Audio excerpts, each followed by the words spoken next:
Ισοπαλία σήμερα για την Κοζάνη. Ήταν ένα αποτέλεσμα που επιδιώκατε ή είχατε σκοπό την νίκη? Εμείς ήρθαμε εδώ πέρα για να πάρουμε τον βαθμό ή τους βαθμούς. Τώρα, έτσι όπως εξελίγουν τα πράγματα, ο βαθμός για μας ήταν υπερβολικά καλός. Το γήπεδο ήταν σε πολύ κακή κατάσταση και για τις δύο ομάδες δυσκόλεψε να παίξουν μπάλα και ευτυχώς βγήκαμε σώοι και αυλαβείς όλοι οι παίχτες, και εμείς και αυτοί. Είναι μια ερώτηση που θέλω να σου κάνω, που μου έχουν ερωτήσει πάρα πολύ.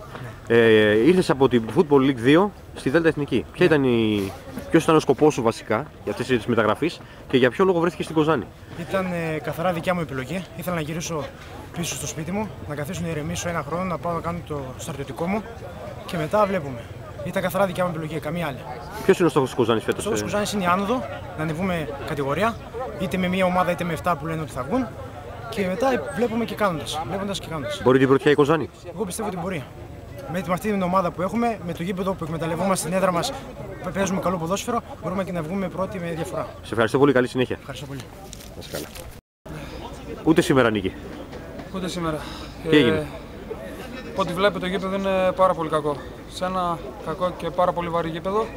Προσπαθήσαμε και οι δύο ομάδες να παίξουμε ποδόσφαιρο. Τελικά δεν τα καταφέραμε. Χάθηκαν πολλές ευκαιρίες και από τη μεριά μας και από τη μεριά της Κοζάνης, αλλά δεν σκόραρε κανένας. Είμαστε στεναχωρημένοι, αλλά συνεχίζουμε ακάδεκτοι. Γιώργο, τι φταίει και η ομάδα έχει 5 μάτς χωρίς νίκη, συν ένα του κυπέλου με τον Ιωκαστρό, 6? Δεν ξέρω, ίσως μας επηρέασε ο αποκλεισμός από το κύπελο. Τραυματισμοί, κάρτες, στην έδρα μας ο κακός αγωνιστικός χώρος. Δεν ξέρω. Είσαι ευχαριστημένος φέτος από τον εαυτό σου? Σε κάποια παιχνίδια ναι, σε κάποια όχι.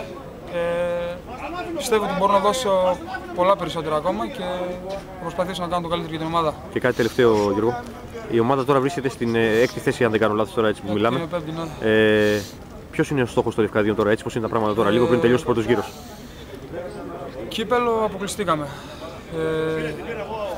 Αν και βγαίνουν 7 ομάδες, δεν θέλουμε να παίζει ρόλο αυτό. Θέλουμε να τερματίσουμε πρώτοι. Κοιτάμε κάθε παιχνίδι διαφορετικό και μόνο νίκη. Δεν μας πήγαν τα παιχνίδια. Τίποτα. Το κεφάλι κάτω, δουλειά και υπομονή. Γιώργο, καλή συνέχεια. Να είσαι καλά. Άλλος ένας αγώνας σήμερα χωρίς η ομάδα να πάρει το ροζ φύλλο. Τι έγινε σήμερα στο σημερινό παιχνίδι και δεν το καταφέρατε? Νομίζω σήμερα ήταν ίσως για την ομάδα μου το πιο δύσκολο μάτς. Παίζαμε με τον πρώτο, μια ομάδα που δεν έχει χάσει στην κατηγορία ακόμα, μια ομάδα που έχει δεχτεί ένα γκολ μόνο, με πολύ καλή ψυχολογία, απέναντι στην ομάδα μου που είχε κακή ψυχολογία από τα προηγούμενα παιχνίδια που έχουμε να κερδίσουμε εδώ και με το σημερινό 5 παιχνίδια. Χρειαζόμασταν πάρα πολύ αυτή τη νίκη. Νομίζω ότι εγώ είμαι ευχαριστημένος από τα παιδιά, προσπαθήσανε, δείξανε πάθος, είχαν θέληση, είχαν ψυχή. Ήταν ένα μάτς που είχε τα χαρακτηριστικά ενός ντέρμπι, χωρίς να γίνουν οι μεγάλες φάσεις. Φαινόταν ότι όποιος έβαζε το γκολ θα είχε πάρα πολλές πιθανότητες να κερδίσει το μάτς. Υστερούσαμε λίγο εκεί στην τελική προσπάθεια, στην πάσα πριν για τη φάση για τον γκολ ή ακόμα για να πετύχουμε τον γκολ. Απέναντι, επαναλαμβάνω, σε μια ομάδα που ήταν πολύ καλή στημένη αμυντικά, σε ένα δύσκολο και βαρύ αγωνιστικό τερέν, που νομίζω ότι τα στοιχεία που υπηρετούσαν σήμερα ήταν η δύναμη περισσότερο. Δεν μπορούμε να κάνουμε κάτι, πρέπει να συνεχίσουμε την προσπάθειά μας. Νομίζω ότι η ομάδα έχει πολλά περιθώρια βελτίωσης, δεν είναι πλασματική η θέση της. Αυτό το πιστεύω από το καλοκαίρι. Πρέπει να βελτιωθούμε στο επιθετικό κομμάτι και να πετύχουμε νίκη. Αυτό είναι το ζητούμενο. Πιστεύω ότι αν πετύχουμε νίκη, μετά τα πράγματα ίσως θα είναι πιο καλά για μας. Coach, εξέπληξε πολλούς σήμερα οι πολλές αλλαγές στην ενδεκάδα. Τι είχατε ως σκεπτικό στο μυαλό σας? Το σκεπτικό ήταν ότι έπρεπε να αλλάξουν πολλά στην ομάδα. Είχα παραιτηθεί και την προηγούμενη εβδομάδα.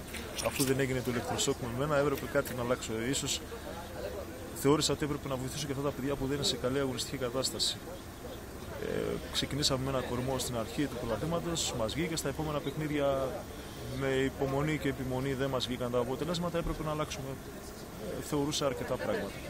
και γι' αυτό το λόγο επέλεξα να ξεκινήσω κάποιους παίχτες που είναι πιο φρέσκους και σε δυνάμεις και σε σκέψη, μαζί με το πάθος να έχει τουλάχιστον καλύτερη εικόνα η ομάδα μας. Και νομίζω ότι σε μεγάλο βαθμό το έδειξε η ομάδα. Τι μεσολάβησε από την Κυριακή, από την ήττα στην ΟΚ Σάρια μέσα στην εβδομάδα? Τι άλλαξε?